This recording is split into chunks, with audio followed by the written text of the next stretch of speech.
내가 사장인데 고객 대하는 것도 직원들보다 내가 제일 잘하고, 마케팅도 내가 제일 잘하고, 기획도 내가 제일 잘한다? 그럼 아직 장사를 하고 있는 것일지도 모르겠습니다. 실무자, 팀장, 경영자 역할을 다 하고 있어서 지쳐가고 계시는 분이라면, 그래서 사장인 나 말고 다른 직원들도 주도적으로 일할 수 있게 하려면 어떻게 해야 하는지 머리를 싸매고 계신 분이라면 지금 집중해 주십시오.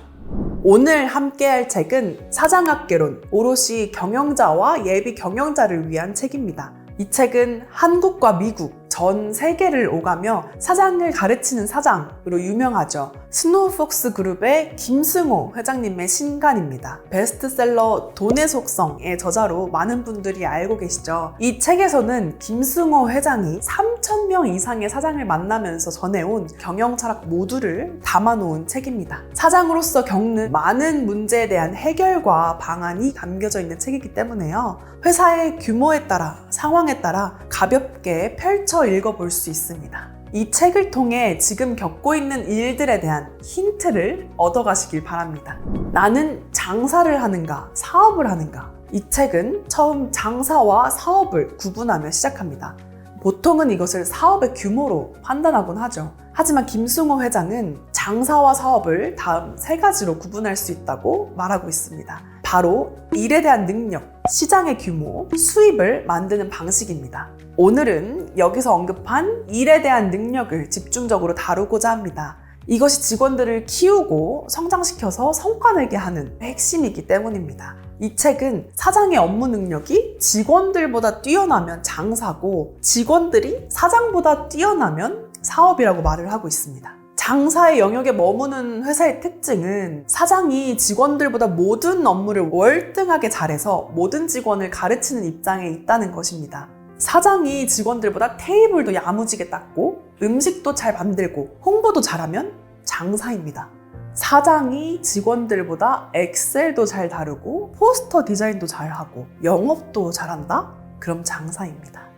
우리는 이런 사람을 다재다능하고 성실하고 유능한 리더라고 말을 합니다. 하지만 이러한 리더는 결국은 혼자 일을 하고 자신을 대신할 인재를 키우지 못한 것일 수도 있습니다. 이 책의 저자는 이렇게는 사업의 영역으로 넘어갈 수 없다고 말을 하고 있습니다. 사장 자신을 넘어 직원들 각자 고유의 영역에서 전문적 능력을 발휘할 수 있도록 돕고 성장하도록 키워내는 사람이 사업가입니다. 디자인은 김 대리가 나보다 잘하고, 박 팀장의 기획력은 믿을만하고, 비품 관리는 신입 직원이 기가 막히게 하면 그는 사업을 하는 사장입니다. 이렇게 회사 안의 특정 영역에서 사장보다 잘하는 사람들이 있다는 뜻은 사장이 그들을 인정하고 믿어줬고 그 일에 자부심을 느끼도록 독려했다는 뜻이기도 합니다.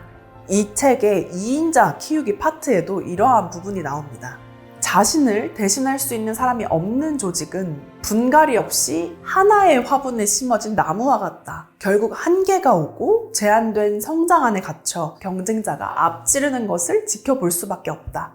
회사 내에 나를 대신할 2인자를 키우는 것도, 다른 직원들이 나보다 뛰어나도록 성장시키는 것도 모두 권한과 책임을 함께 줄 때 가능해집니다. 여기서는 권한과 책임에 대한 명확한 합의가 이루어지는 것이 포인트겠죠. 어느 정도의 책임을 맡겨주고 그가 일할 수 있도록 하는 것, 그가 능력을 발휘할 수 있도록 최대한 공간을 열어주는 것이지요. 경영자도 처음 사업을 시작하면 실무자처럼 일을 하다가 조직이 커지면 팀장으로서 일을 하게 되고, 더 커지면 임원이나 리더로서 일을 하게 되죠. 여기서 경영자가 일하는 방식의 시프트를 잘 해야 조직이 커질 수 있는데, 그렇지 못하면 함께 일하는 사람들의 공간이 사라져버리고 조직도 크질 못하게 됩니다. 그렇기에 경영자 스스로도 일의 재정의를 통해 성공 경험의 시프트를 이루고 내부적으로는 조직 문화를 잘 만들어가는 것이 중요하겠습니다.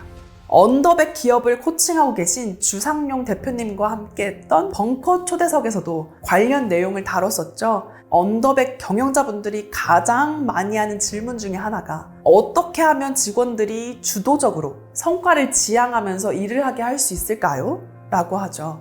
이 질문은 업종 나이 상관없이 말씀하시는 고민입니다. 경영을 하다 보면 나를 돕는 사람들이 아니라 나와 함께하는 파트너로서 직원들과 함께하는 단계가 찾아옵니다. 즉 경영자가 직원을 바라보는 단계가 나를 도와줄 사람을 필요로 하는 단계, 함께 일할 사람들이 필요한 단계, 그리고 결국 내가 도울 사람들이 모이는 단계까지 가야 하는 것입니다. 업무 지시로 성과를 내는 것에서 익숙했던 단계에서 사람을 성장시키는 것에 더 포인트를 이동해 가야 하는 것입니다. 이 질문들에 대해 이 책에서 저자는 이렇게 말하고 있습니다. 어떻게 하면 직원들이 창의적으로 스스로 일하게 할 수 있을까를 고민하기보다 사장이 이런 행동을 해서 직원들이 스스로 일하지 않는 것이 아닌지 경영자가 하지 말아야 할 것 4가지를 돌아보라고 말합니다. 첫째, 지나치게 세세한 부분까지 지시한다. 이런 경우 직원들에게 창의력을 기대하기는 어렵죠. 경영자가 매번 모든 일에 관여하다 보면 결국은 회사의 모든 일이 경영자를 통해 들어오고 나갈 수밖에 없습니다. 직원들이 알아서 일을 하려면 일을 한 부분들에 크게 문제가 없거나 나와 다른 견해 차이 정도라면 그냥 지켜봐 주십시오. 둘째, 왜 이 일을 하는지 말해주지 않는다. 그 일의 가치와 목적을 말해주지 않으면 직원은 업무 개선이나 효율에 관심을 보일 수가 없습니다. 당연히 일에 대한 애정도 사라지고 시키지 않은 일은 하지 않는 상황이 생기겠죠. 셋째, 직원들을 항상 가르친다. 경영자 스스로 업무상 배우려고 하기보단 가르치기만 하는 것입니다. 그러면 직원들은 자신들이 알고 있는 노하우를 공개하지 않고 또 새로운 것을 배우려 하지도 않을 것입니다. 이건 어떻게 하는 거죠? 이건 어떻게 했어요? 이건 어떻게 해야 할 것 같아요? 라는 질문을 자주 사용해 보십시오. 네 번째, 직원들을 회사 장단기 목표 설정에서 배제한다. 목표는 오롯이 사장이 설정하고 사장이 지시하는 상황인 거죠. 그렇게 될 경우 직원들에게 목표란 나의 것이 아니라 사장의 것이 됩니다. 또한 과대한 목표 설정으로 매번 목표 설정 자체가 의미 없게 만든다면 회사는 목표 자체가 사라집니다. 직원들 스스로 목표를 정할 수 있도록 권한을 주십시오. 또한 작은 성공에 대한 칭찬과 격려를 함께 해주십시오. 직원들의 협동과 정보 공유가 자연스레 일어나는 것을 볼 수 있을 겁니다. 사람을 세우고 키우는 것, 그것이 중요하다는 건 알았는데 그래서 지금 구체적으로 어떻게 해야 하는 거지? 라는 질문이 생기셨을 겁니다. 이 책과 함께 구체적인 방법론을 통해 경영자 여러분을 도울 영상을 추천드리겠습니다. 지금 당장 현장에 적용할 수 있는 영상만 추려왔습니다. 직원들에게 책임성과 동기부여 그리고 맥락 공유를 자연스럽게 일어나게 하는 우리 조직의 경영 계기판, 직원들이 함께 참여하여 세팅할 수 있도록 이끌어 보십시오. 3월 모닝 챌린지 성과관리 시스템 만들기 시리즈의 첫 번째 영상이었죠. 경영 계기판 세팅하기 영상을 추천드립니다. 경영 계기판 세팅에 앞서서는 과업의 재정의를 통해 일의 의미를 발견하고 직원들 스스로 일의 동기부여가 되도록 그들의 성장을 도와주십시오. 두 번째, 직원이 똑똑해야 기업이 잘 나간다. 지식경영과 핵심 역량 관련한 클래스입니다.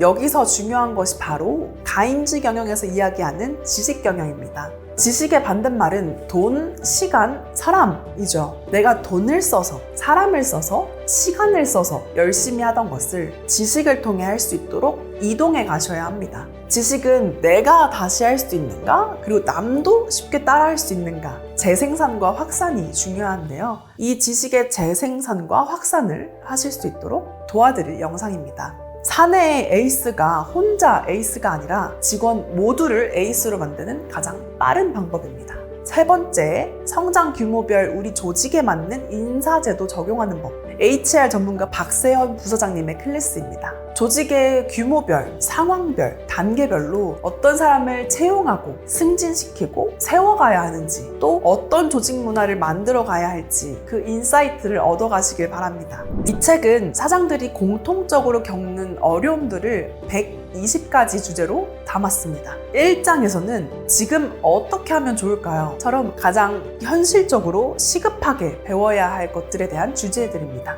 2장은 더 단단한 사장이 되는 데 필요한 내면의 힘을 기르는 방법들이 나와 있습니다. 3장은 직원 운영 전반에 대한 해결을 제시하고 있으며 4장과 5장은 사장에서 기업인으로 거듭나기 위한 단계에 있는 사장님들을 위한 주제입니다. 6장은 현재의 사장뿐 아니라 미래의 사장들을 위한 내용을 담고 있습니다.